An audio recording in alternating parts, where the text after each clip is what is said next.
Thank you. 3 crore 80 lakh में बिके यार आप, कैसा लग रहा था जब 30 लाख से 3 करोड़ 80 लाख पहुँचे? एक्सपेक्टेशंस थी मुझे कि मैं पिक हो जाऊंगा, पर इतने में हूँगा इतने में नहीं थी। कहाँ देख रहे हो अपने आप को जब जाओगे ऐसे? जब मैंने थर्ड सिक्स मारा तो मेरे को लगा कि मैं 6 छक्के अब मार सकता हूँ। खुद से चाह थी क्रिकेटर बनने की या किसी ने फोर्स किया? मोटिवेट होता था कि मैंने इतने बड़े बॉलर के 2 छक्के मारे। अंडर 19 वर्ल्ड कप नहीं खेल पाए थे क्योंकि एलिजिबल नहीं थे। मैं तब 16 साल का ही था और मैं अंडर 16 में एलिजिबल था। मेरे रोल मॉडल वही थे, गौतम भैया ही थे, क्योंकि मैंने उनको बचपन से ही देखा था। अंडर 19 के बाद से क्रिकेट एकदम से चेंज होती है। जैसे ही मैं खेला तो मैंने सामने देखा तो इंडिया खेला हुआ ही बॉलर था, वो तो बिल्कुल भी नहीं देता 1-2 लूज बॉल। कि क्या सेक्रीफाइस करो क्रिकेट के लिए आपने? मैंने पढ़ाई थोड़ी कम करनी स्टार्ट कर दी थी, ठीक, क्योंकि मैं दिल्ली का हाईएस्ट रन स्कोरर भी था लास्ट ईयर T20 का। तो वो भी कह रहे थे कि आप वो सरप्राइज की इस प्लेयर को क्यों नहीं लिया? जो मैंने अच्छी चीज़ करी है मैं सिर्फ वो देखता हूँ। और अगर क्रिकेटर ना होते क्या होता? Remember this moment, Manju, and he delivers with 100 in style. Welcome to the show Priyansh भाई। थैंक यू भैया। कैसे हो आप? बहुत बढ़िया भैया। फर्स्ट ऑफ ऑल तो कॉन्ग्रेचुलेशन यार, थैंक यू भैया। 3 करोड़ 80 लाख में बिके यार आप। थैंक यू भैया। कैसा लग रहा है? पहली बार हुआ कि मेरा फ़ोन हैंग हो गया और मेरे को समझ नहीं आ रहा था कि मैं कैसे रिएक्ट करूँ, कैसे क्या करूँ, बिल्कुल भी समझ नहीं आ रहा था। कैसा लग रहा था जब 30 लाख से 3 करोड़ 80 लाख पहुँचे, जब बिडिंग वॉर चल रही थी तुम्हारे लिए? जब बिडिंग स्टार्ट हुई तब मेरे को कुछ समझ नहीं आ रहा था कि मैं कैसे रिएक्ट करूँ। मैं पिलो अपने मुंह में दबा के बैठा हुआ था और सारे बच्चे मेरे रूम में थे, तो सब हूटिंग वगैरह कर रहे थे, पर मेरे को बहुत टेंशन हो रही थी कि कितने तक जाऊँगा, कितने तक रुकेगा, और इतना ज़्यादा अमाउंट मिला तो बहुत खुशी हो रही है। एक्सपेक्टेशंस थी पहले से? एक्सपेक्टेशंस थी मुझे कि मैं पिक हो जाऊँगा, पर इतने में हूँगा इतने में नहीं थी, पर इतना था कि मैं पिक हो जाऊँगा इस बार। या फिर और घर पे सारे खुश, घर वालों से बात हुई तो क्या उनके कैसे फील कर रहे थे वो लोग? सब अच्छा ही फील कर रहे हैं। घर वालों से ज़्यादा देर बात नहीं हो पाई क्योंकि मैंने जैसे बताया कि फ़ोन मेरा हैंग ही हो गया था और फ़ोन आ रहे थे, तो ना उनकी आवाज़ आ रही थी ना कुछ समझ आ रहा था कौन क्या बोल रहा है, इसलिए मैं 10-15 सेकंड ही बात हो पाई, तो सब खुशी थे। सबके मैसेजेस वगैरह कंग्रेचुलेशन, बीच में मैंने भी फ़ोन किया था आपको। सबके मैसेज तो आ रहे थे पर मैं कर नहीं पा रहा था किसी को रिप्लाई, तो इसलिए मैंने आज आराम से बैठ के सबको रिप्लाई दिया। प्रियांश भाई, जैसे कि यार हम एक ही एकेडमी से आते थे, तो जब ऑक्शन चल रहा था संजय सर से बात हुई थी? संजय सर से बात नहीं हुई थी मेरी, एक दिन पहले बात हुई थी, तो सर कह रहे थे तू टेंशन मत ले, क्योंकि मेरा मैच भी था उस दिन, पर मेरा मैच पे बिल्कुल ध्यान नहीं जा रहा था, बहुत नर्वसनेस थी ऑक्शन को लेके। तो सर ने बोला वो तेरे हाथ में नहीं है, जो तेरे हाथ में है मैच पे ध्यान दे, बस मेरी उतनी बात हुई थी सर से। और भाई मैं प्रियांश को बहुत टाइम से बोला था कि आ जा शो पे, बट इसने मेरे को एक बात बोली थी, जिस दिन IPL में पिक होऊंगा उसी दिन आ जाऊंगा। हाँ। थैंक यू यार, आप आए। अरे भैया। एंड भाई अब आगे जाके श्रेयस भाई के साथ खेलने वाले, हाउ एक्साइटेड यू आर, और कहाँ देख रहे हो अपने आप को जब जाओगे IPL? बहुत ज़्यादा एक्साइटेड हूँ। श्रेयस अय्यर मेरे को बहुत पसंद है, उनका एटीट्यूड बहुत पसंद है मेरे को ऑन द फील्ड, तो बहुत ज़्यादा एक्साइटेड हूँ उनसे मिलने के लिए और उनसे चीज़ें सीखने के लिए। एंड यार जब DPL चल रही थी, बात है थोड़ा आपकी DPL पे न, उससे पहले आप काफ़ी सारे IPL के ट्रायल्स पे भी गए हो, वहाँ पे काफ़ी अच्छा भी करते आ रहे हो। आई गेस मेरे हिसाब से भाई आपको लास्ट ईयर ही पिक हो जाना चाहिए था। DPL की बात करते हैं आपके, 6 बॉले 6 छक्के मारे थे, यूवी पाजी ने भी उसके बारे में बोला था। तो उस मैच में क्या चल रहा था माइंड में? उस मैच में मैंने इतना सोचा नहीं था कि मैं 6 छक्के मार पाऊंगा। जब मैंने थर्ड सिक्स मारा तो मेरे को लगा कि मैं 6 छक्के अब मार सकता हूँ, क्योंकि बॉलर बिल्कुल ब्लैंक हो चुका था उस टाइम पे, उसको कुछ समझ नहीं आ रहा था। 3 जैसे लगने के बाद समझ नहीं आ उसको देख रहा था, तो मेरे को लगा कि मैं इस बार मार सकता हूँ, तो मैं ट्राई करूँगा 6 बॉल पे 6 छक्के। आई गेस उसका इम्पैक्ट ज़रूर स्काउट्स पे पड़ा होगा, तो नज़रें पड़ी होगी सबकी उस पर। हाँ, पड़ा ही होगा उसका इम्पैक्ट स्काउट्स पे, क्योंकि सब हर टीम के स्काउट्स आ रहे थे हमारी दिल्ली प्रीमियर लीग देखने, तो सब बैठे हुए थे। किसी का फ़ोन वगैरह आया था उसके बाद? उसके बाद फ़ोन तो बहुत आए थे पर स्काउट्स के नहीं आए थे, वही फैमिली मेम्बर, बाकी फ्रेंड्स वगैरह सबके फ़ोन आ रहे थे। एंड ट्रायल्स पे किस किस के गए थे? ट्रायल्स पे हर टीम ने बुलाया था, सारी टीम्स ने मुझे। अच्छा, और अच्छा किसका गया सबसे? सबसे अच्छा मेरा पंजाब किंग्स का गया था, RCB का गया था और RR का गया था। ऑलमोस्ट ये तीनों ही गए थे बिड करने। हाँ, सारे गए थे। एंड यार DPL में उसके अलावा आप हाईएस्ट रन स्कोरर भी थे। ये तो सारी बातें रहे, अब आते हैं आपकी यार क्रिकेट जर्नी पे। मैं ये पूछना चाहता हूँ कि क्रिकेट की जर्नी कैसे शुरू हुई थी? लाइक एक होता खुद का मन, एक होता फैमिली बोलती है कि खेलो। आपके मैटर में कैसा था वो? मैं अपने पापा के साथ टीवी देखता था, तो पापा को बहुत शौक था टेनिस और क्रिकेट देखने का। तो मैं दोनों गेम्स देखता था, तो फिर मैं सोचता था कि मैं क्या खेलूँ। पर फिर मैंने end of the day cricket choose करा था कि मैं क्रिकेट खेलूँ। वहाँ से मेरी क्रिकेट जर्नी स्टार्ट हुई थी। और कौन सी एज में शुरू किया? मैंने 2009, तो मैं 8 या 9 साल का हूँगा उस टाइम। तो मेरे को पापा मेरे संजय भारद्वाज सर के पास लेके गए थे, एलबी शास्त्री क्रिकेट एकेडमी में, क्योंकि उधर का बहुत नाम था और मेरे घर के पास भी थी वो, क्योंकि उधर से गौतम भैया और उन्मुख भैया बहुत सारे प्लेयर्स निकले हैं। तो इसलिए मेरे को उधर ही घर के पास था, तो वो उधर ही लेके गए थे। कि तो गौतम भैया वगैरह कभी मिले, उनसे बात हुई है उधर? हाँ, गौतम भैया मिले हैं। मैं उनकी बैटिंग देखता था पीछे नेट्स पे खड़े होके। सर मेरे को बोलते थे कि पीछे खड़े होके इनकी बैटिंग देख, जब वो आते थे। और एक आध बार उनसे बात हुई है मेरी रणजी ट्रॉफी कैंप्स में। तो वो पहचान गए थे कि ये बचपन में वहीं आता था एलबी शास्त्री? हाँ, बाय फेस तो वो जानते थे मुझे। यार जब छोटे होते हैं कोई क्रिकेट जब शुरू करता है, कोई ऐसी चाइल्डहुड मेमोरी? हाँ, मैं क्लब गया हुआ था, तो उस टाइम अमित मिश्रा भी आए हुए थे बॉल डालने। तो सेंटर विकेट पे ऐसे ही वो मैच में बॉल डाल रहे थे, तो सर ने मुझे बोला कि तू थोड़ी देर बैटिंग करने जाओ उधर। तब मैंने उनके 2 सिक्सेस मारे थे, तो मैं बहुत मोटिवेट होता था कि मैंने इतने बड़े बॉलर के 2 छक्के मारे उस एज में? उस एज में। प्रियांश भाई, मैं चाहता हूँ आप बताओ यार, दिल्ली से आपने जब रिप्रेजेंट करा, अनफॉर्चुनेटली आप अंडर 19 वर्ल्ड कप नहीं खेल पाए थे क्योंकि एलिजिबल नहीं थे। वो बताना ज़रूर क्यों नहीं हो पाए थे एंड कैसी रही थी जर्नी? मैंने स्टार्ट करी थी जर्नी अपनी 2017 में, जब मैं अंडर 19 स्टेट के लिए सेलेक्ट हुआ था। मैं तब 16 साल का ही था और मैं अंडर 16 में एलिजिबल था। तो लास्ट ईयर जब मैं अंडर 16 के ट्रायल्स देने गया था, तो मैं पहली लिस्ट में बाहर हो गया था। फिर अगले साल जब मैं गया, तो मैं 19 स्टेट पहले थी, तो मेरे को सर ने भेज दिया था कि तू 19 के भी दे आ। तो मैं ट्रायल मैचेस में मैंने 93 रन्स बनाए थे। तो मेरे से एक अमित भंडारी सर हैं, उन्होंने पूछा था कि तू अंडर 16 में है भी। तो मुझे डर था कि वो मेरे को 16 में ना डाल दें, तो मैंने उनको मना कर दिया था कि नहीं, मैं एलिजिबल नहीं हूँ सर। तो फिर ऐसे मैं अंडर 19 में फिर मेरा नाम आया डेज़ क्रिकेट में। वनडे क्रिकेट मुझे नहीं खिलाई थी, मेरा डेज़ क्रिकेट में पहले नाम आया था। और फिर उनको बाद में पता लग गया था कि मैं अंडर 16 अब खेल सकता हूँ। तो उन्होंने बोला था कि मुझे तूने बताया क्यों नहीं, ये वो हंस रहे थे वो। तो मैंने उनको बताया कि मुझे डर था कि मैं बाहर ना हो जाऊँ। तो फिर वो जो इंडिया अंडर 19 के आप टूर पे भी गए थे, वो कैसे? एक साल तो मेरे को याद है कि मेरे साथ डेब्यू हुआ था। हाँ, मेरा डेब्यू मैं आपके एक साथ मैच हुआ था। खेलने आया था, वो उसमें कितने रन किए थे? वो मेरा डेब्यू मैच था अगेंस्ट पंजाब, उसमें मैंने 97 रन्स बनाए थे, फर्स्ट ईयर की बात है। और 2 मैच बाद मैंने 271 रन्स बनाए थे अगेंस्ट सौराष्ट्र। नेक्स्ट ईयर मैं खेला था, तो मैंने 730 रन्स बनाए थे डेज़ में। और मैं बड़ौदा में था जब कॉल आ रहा था सबको 19 इंडिया के लिए। तो मैं ऋतिक और वैभव कांडपाल के साथ बैठा हुआ था, तो उनको कॉल आ चुका था और मैं अपना फ़ोन चेक करे जा रहा था, क्योंकि मुझे था कि मेरा नाम आएगा।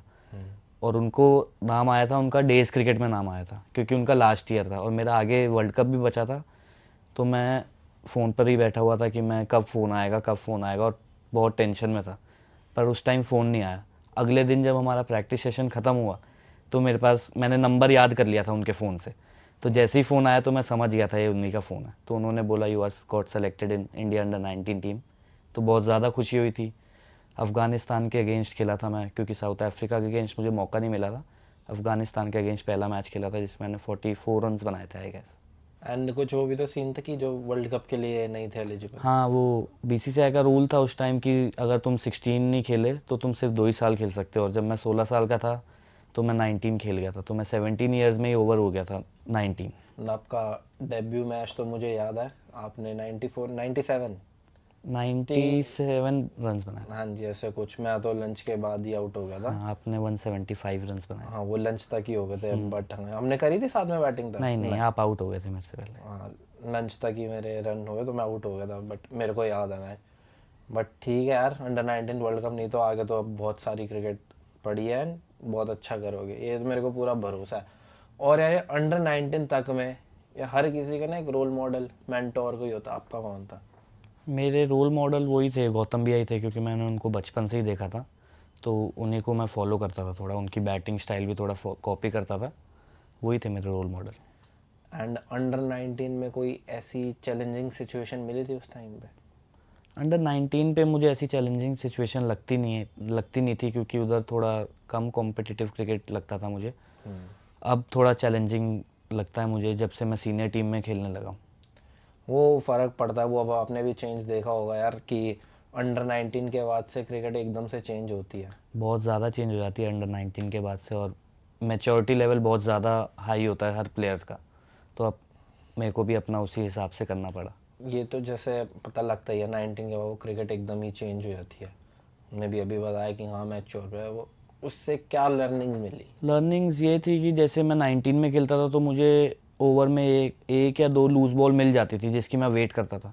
पर जैसे ही मैं अभी सीनियर में खेला, लास्ट ईयर खेला, जैसे ही मैं खेला तो मैंने सामने देखा तो इंडिया खेला हुआ ही बॉलर था, वो तो बिल्कुल भी नहीं देता एक दो लूज़ बॉल, सारी बॉल अच्छी जगह ही फेंकता है। तो वो मेरे को वो था कि मैं पूरी तैयारी करके जाऊँ उसकी भी। प्रियांश भाई, सक्सेस स्टोरी की तो हर कोई बात करते हैं, बट मैं जानना चाहता हूँ, देखो मुझे तो सारा पता है, बट मैं चाहता हूँ आप लोगों को भी बताओ कि क्या सेक्रीफाइस करो क्रिकेट के लिए आपने। मेरे को रेग्रेट सिर्फ इस चीज़ का होता है कि मैंने पढ़ाई थोड़ी कम करनी स्टार्ट कर दी थी। इनफैक्ट मेरे मम्मी पापा दोनों टीचर हैं, गवर्नमेंट टीचर हैं, और वो मुझे चाहते थे कि पढ़े, पर मैं उनको मना करता था कि नहीं, मेरे को खेलने जाना है। पता है अंकल को तो मैं बहुत अच्छे से जानता हूँ एंड आपको भी, बट ठीक है, अब you are doing very well. And Priyansh भाई, ये तो आपका हो गया थोड़ा पर्सनल लाइफ का, थोड़े सेक्रीफाइस पढ़ाई वगैरह का। एंड जो पर्सनली मेरे को फील हुआ यार, क्योंकि देखो मैं आपको और मेरा मिलना ऑलमोस्ट डेली होता है, बट एक चीज़ जो मेरे को छुपी थी वो लास्ट ईयर आपको पिक हो जाना चाहिए था, जो मेरे को लगता है आई गेस यार आपको भी लग ही रहा होगा, क्योंकि इतना अच्छा परफॉर्म करके आ रहे थे। तो को उम्मीद थी लास्ट ईयर, ऐसा क्या गलत हुआ या जो भी हुआ? मेरे को उम्मीद तो बहुत थी क्योंकि मैं दिल्ली का हाईएस्ट रन स्कोरर भी था लास्ट ईयर T20 का, तो मुझे उम्मीद थी, और मैंने जिस टीमों के अगेंस्ट रन बनाए थे वो भी बहुत अच्छी टीम्स थी। मुझे उम्मीद थी कि कोई ना कोई मुझे पिक कर लेगा, पर लास्ट ईयर मैं कंसिस्टेंट नहीं था इतना, क्योंकि मैंने 250s बनाए थे। तो मैं यही सोच रहा था कि इस साल मैं जितना हो सके उतना कंसिस्टेंट रहूं। जैसे हमारी DPL हुई तो उसमें भी मैंने यही सोचा था कि जितना हो सके उतना कंसिस्टेंट रहूं। अभी भी मैं यही सोच रहा हूँ कि कंसिस्टेंट रहना ज़रूरी है सबके। बिल्कुल कंसिस्टेंट यार, डेफिनेटली यार अच्छा करते आ रहे हो, होना भी पड़ेगा कंसिस्टेंट। कंसिस्टेंट।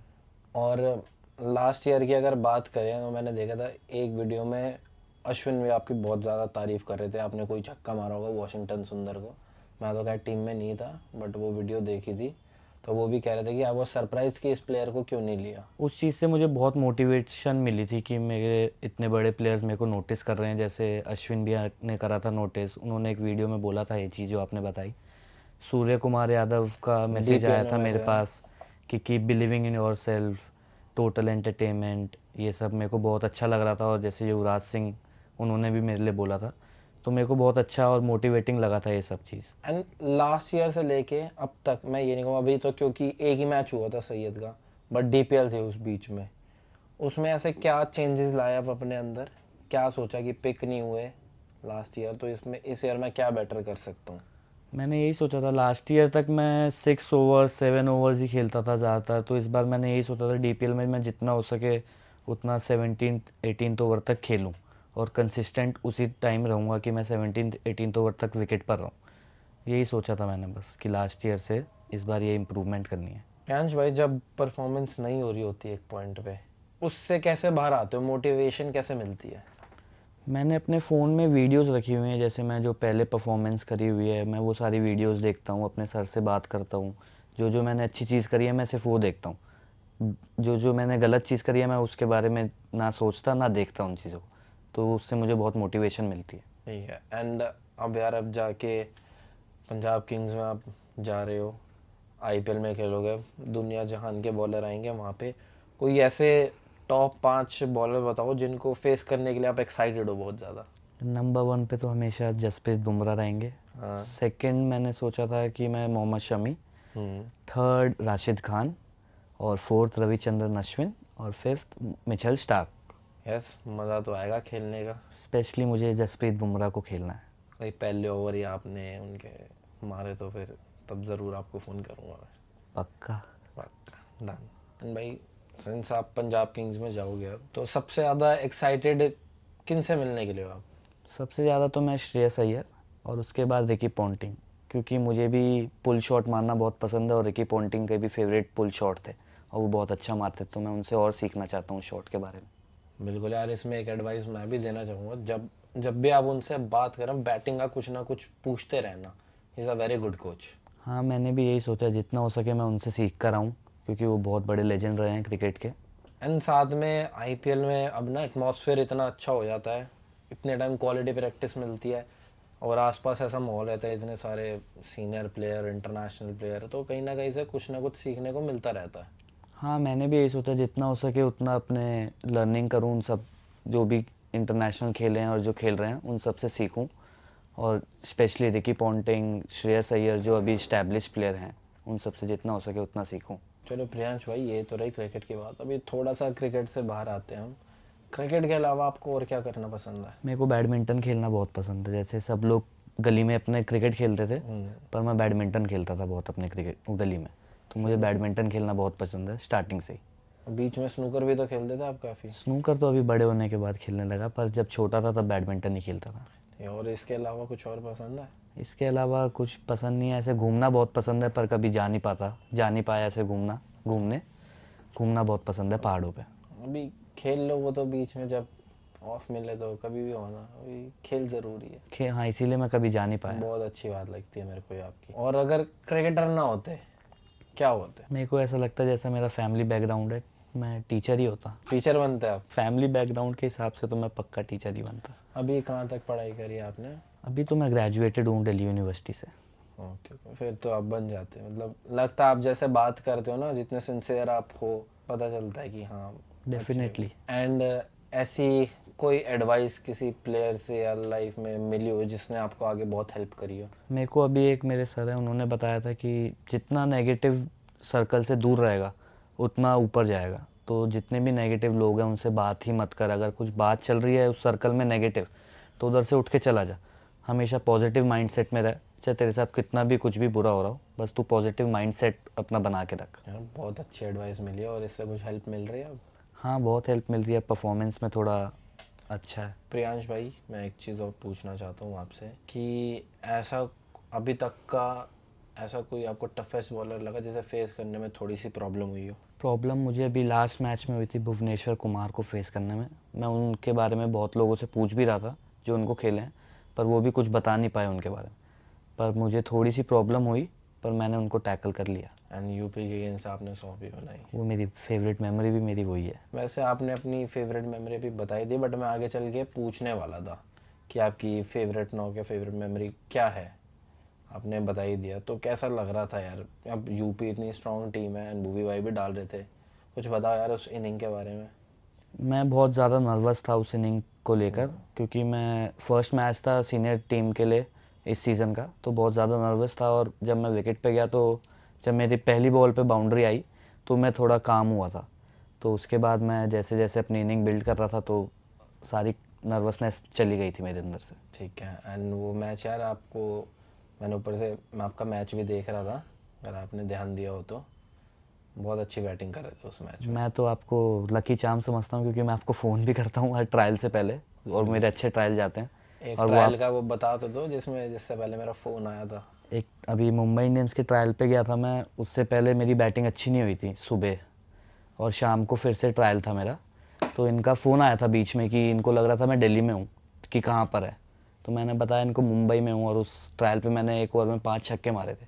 तो उस दिन के बाद से मैं इनको हर बार फ़ोन करता हूँ, और ये मेरा मैच भी देखने आए थे और जिसमें उसी मैंने मैच में 100 100 बनाया। नहीं यार, आगे देखेंगे, अगर आईपीएल में भी मौका मिला ज़रूर आऊँगा किसी मैच में। मैं ज़बरदस्ती बुलाऊँगा भैया। चल ठीक है, वो आपकी हेडेक है। हाँ। देख लो। ठीक है। और ऐसी कोई स्किल जो आप चाहते हो आप में होनी चाहिए बट है नहीं अभी, क्रिकेट नहीं, ओवरऑल लाइफ में भी? एक्सप्रेस नहीं कर पाता मैं अपने आप को सबके आगे, तो मैं वो सोचता हूँ कि मेरे को करना चाहिए सबके आगे। ये तो आप एक्सप्रेसिव नहीं हो। हाँ। किसी को समझाना मुश्किल हो जाता है आपके लिए। बहुत ज़्यादा मुश्किल रहता है मैं। हाँ, ये तो मैं देख सकता हूँ, आपको समझना थोड़ा मुश्किल है या। और बाकी प्रियांश भाई, थैंक यू फॉर कमिंग। वैसे थैंक यू आपको बोलना चाहिए मुझे यार, मैं मुंबई आया हूँ आपके लिए। बट ठीक है, ऑल द बेस्ट। अब आपके बहुत अच्छे मैचेस आ रहे हैं आगे, बहुत अच्छा टाइम है आगे, और भी रास्ते खुले आपके लिए। Thank you for coming. Thank you.